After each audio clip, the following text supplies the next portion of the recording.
Hey, what's up guys? This is Anthony from Anthony's Customs, and for this review, we are looking at the McFarlane Toys Spawn line, the Redeemer figure, which is a character design that's pretty cool. Should be fairly easy to make a good figure of. It's basically a guy in relatively light armor with wings and a big sword.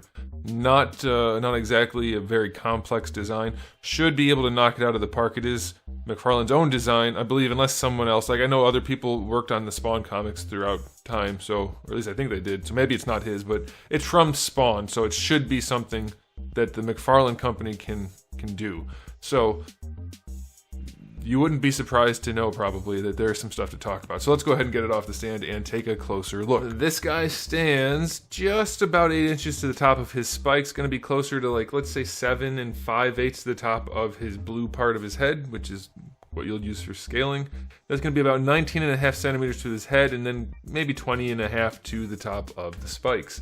And first impressions on this guy are what you're going to have to wait for, because we have to do a question of the day. How into the Spawn line are you guys? I don't know how popular Spawn is as a character or as a comic book anymore. I have no idea. Is this strictly directed at older people that are familiar with it from ages ago where they used to make action figures of sorts?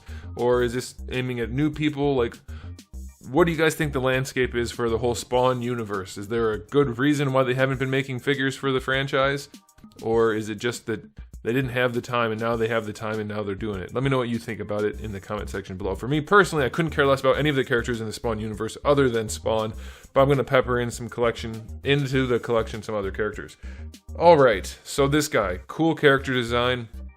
How did they do? Well, first things first, right off the bat, I noticed that the gold on this guy, let me grab the package just so I have some frame of reference. The gold on this guy is very dull, and that figure looks way cooler. If it was going to be this type of gold, it had to be super metallic or something. Like, if it's not going to be saturated, it better be metallic, and it's not. It's very drab. Like, it's ever so slightly metallic, but considering that's what it looks like in the artwork, at least that would have helped. But let's go ahead and continue. Like, I know this isn't exactly the same design. It's not a one-to-one thing, but this is a good example of how superheroes are typically drawn, or comic book characters, I should say.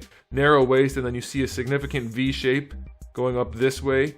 The ribs and the chest, it gets bigger and bigger. And this guy, it almost looks like he's wearing like an athletic bra or something. His chest does have a little bit of a V shape overall, but the pecs are not shaped right. And if you look, they don't stick out really. And this is with armor on top. So he doesn't have the superhero shape going on really at all. And that's with me having him leaned very far forward. So we'll get to that in the articulation section. But from an aesthetic perspective, his torso is really weird. It doesn't have the right shape at all. It's relatively well hidden thanks to the armor, but it's very strange. And again, from the aesthetic perspective, they actually like carved in chunks of his abdomen in order to fit his diaper onto him, which is pretty weird. Because the diaper is really high up on the abdomen, and it shouldn't be. It impedes articulation, and it makes him look very thick. So that's very strange. And then on the back, it's even worse. They like actually just carved out chunks. How is this happening? Like, this is the way it's being designed by one of the most well-known collectible companies out there. And this is how they're designing things. They're just carving out chunks of his muscles to fit into his muscle sculpted diaper that is super thick and like squared off, just completely square. It's so weird that this is happening from a big company. The way they do some of their articulation is just freaking strange. Very strange. But it is clean. At least the green on there is pretty good. The blue painted on here is pretty good. The face, if you want to call it that, is done nicely. That's actually painted. It's not a separate piece. That's good. There's not a ton of paint otherwise, though. Down here we have some on the thigh, and that's pretty good. There's some dry brushing going on the wings, and it would be nice, but we do get some giant chunks of heavy dry brushing. This side looks a lot better, but even then, it's like very haphazard. It could look a whole lot better. And I mean, it's dry brushing, I get it. It's not a very expensive figure, I get it. But also, if you're gonna do dry brushing, it doesn't cost more to just do it evenly. You know what I mean? Like, technically QC costs some, I guess. Or just don't do it poorly in the first place. They are dry brushed on the back as well, so that's a nice touch. Alright, I'll give you that. And the wings are sculpted well, too. I'll give them that. Like, there's definitely a lot of good stuff going on. The whole figure is textured. That's nice. He's got that super fine detail texture in there. 3D printing, or 3D modeling. 3D printing, all that good stuff. Modern tech. The sculpted detail work is nice, and a wash would go nicely on here. If you did a wash and then dry brushed gold on top of all the gold parts, ooh, that would look great. Maybe I should do that to show you guys how that can work out. Super easy to do. If you have any talent at all in painting, throw a wash on here, like maybe even like a bronze wash. Black might look nice because of the way they draw it. Let me show you that again. I know we're spending some time talking about this, but it's usually fairly heavily shaded. So if you throw some black wash on there and then dry brush some bright gold on top of that, that would look really nice. Anyway, aesthetically speaking, it definitely has a few shortcomings, but it has some really nice stuff too. I'm going to average it out to an 8. It's pretty good. Alright. Now, as far as accessories go, we do just get his giant sword, which is pretty cool. And it is very floppy, not flappy, but it's straight out of the package, so that's okay, I guess. We do get a spawn display stand. That's take it or leave it. I couldn't care less about these things, but some of you like them, so that's fine. And then we get the 2 trigger hands that come on him in the package. No guns and no other accessories. He does have a sword, but we get some trigger finger hands in case you wanted those. So accessory-wise, some alternate hands would have been really cool, especially since he's got 2 trigger finger hands and a single sword. So he's going to have a sword in one hand and an invisible gun in the other for posing. Not cool. At least give a fist or an open hand, something for the other side. So 5 out of 10 for accessories. The double trigger finger hands on every freaking character, no matter what, is getting a little bit weird. Okay, let's talk about the articulation. The head is on a double ball peg. He doesn't have a ton of range due to the way it's situated, but he can look up a little bit. He can look down a little bit, rotate side to side, lean side to side. It's not bad. It's definitely good enough. Could be a little bit better, but it's not too bad at all. For the shoulders, these guys are connected down on the bicep, which is a great way of doing that, and we do get the ball peg that goes into the torso, so you can move the entire arm around if you want to. Gets a little sticky here and there, but it does work. Then you have the ball hinge in the shoulder itself. That works nicely. This will flex and bump up against his head, but you can probably deal with it, at least some. You can also rotate the arm back if you need to, but the wings get in the way. It's okay. It's pretty much what you're going to have to do with a figure like this.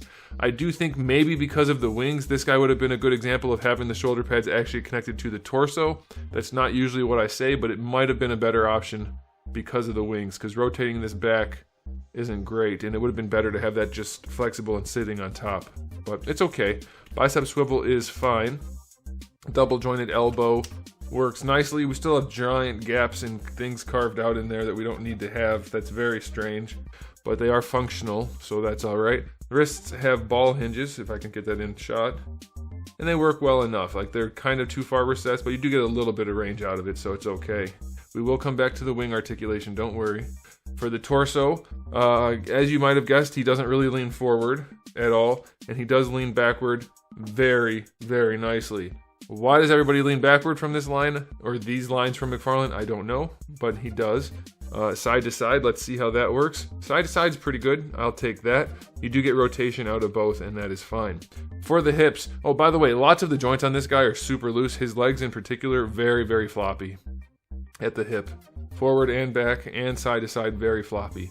Range going out to the side is pretty good. Like, that's definitely enough. Going forward, you have to bring the leg outside of the diaper, kind of, like push the diaper in, and then you can squish the leg up there.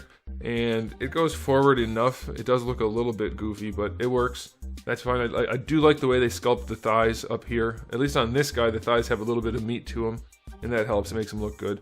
Thigh swivel is there, a little bit going in, not so much going out, but there's a little bit there.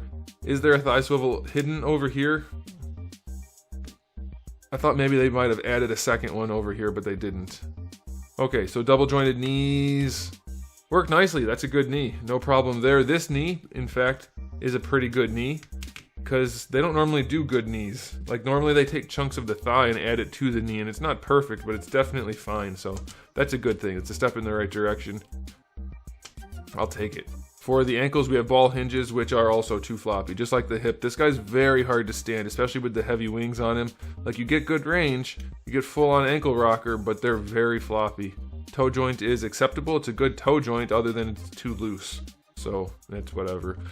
I've been saying that too much lately. I don't like that phrase. For the wings, you have to peg them in yourself, and they come on ball hinges. in the package, but the ball hinge itself, at least on mine, was rotated in a direction that made it not functional. You couldn't do this. You could only go up and down, and that's not useful. So it would have pegged in straight like this and then gone up and down, and that's no good. So I had to heat the crap out of these things with a hairdryer in order to rotate those. And I felt like I was going to break it, so be very careful getting those rotated. But once I got them rotated, they do peg in. They hold on well enough. I don't know, they're not quite as stiff as they should be. And that's 1 in 5 guys, but it's okay. They'll hold on well enough. They look good enough. They function well enough once you get it done, but they're still fairly limited. Like, you're not going to do a ton of posing with them. I guess that's fine. So, articulation on this guy, 7 out of 10. It's pretty average, I guess. The torso kind of blows, and some other things definitely could be a lot better. And you know what? It's too floppy. 6 out of 10. It's almost impossible to pose this guy. Even the torso flops back. The hips flop back, and the ankles flop. This doesn't help if the body can't stand upright, so it is definitely a problem in the articulation department. Okay, so final verdict on this guy. It's another one of those things from the McFarlane company where, I know that's not what they're called, it is McFarlane's company, so McFarlane Toys, where it's so close to being really good, but then held back by really bad decisions and poor implementations that I have to bring the rating back down. I'm going to give it a final verdict of 7 out of 10. I don't care how good a figure looks in some ways, if in other ways it looks terrible. I don't care how good it looks if it can't stand up without flopping backwards or falling down. Like, there are just too many problems holding this line back that don't need to exist. So it's very strange for me. It's very unfortunate, but they are so close to being great. Maybe they're going to get there. It's not like it's a new company, but who knows? So we'll see. Let me know how you guys feel about it in the comment section below. There it is, guys. Thanks for watching. If you enjoyed the video, please do give it a thumbs up. If you didn't, you can give it a thumbs down. And if you haven't subscribed, you might want to. I have new videos almost every single day and thousands already on the channel. So make sure you come back for all of that. In the meantime, keep collecting.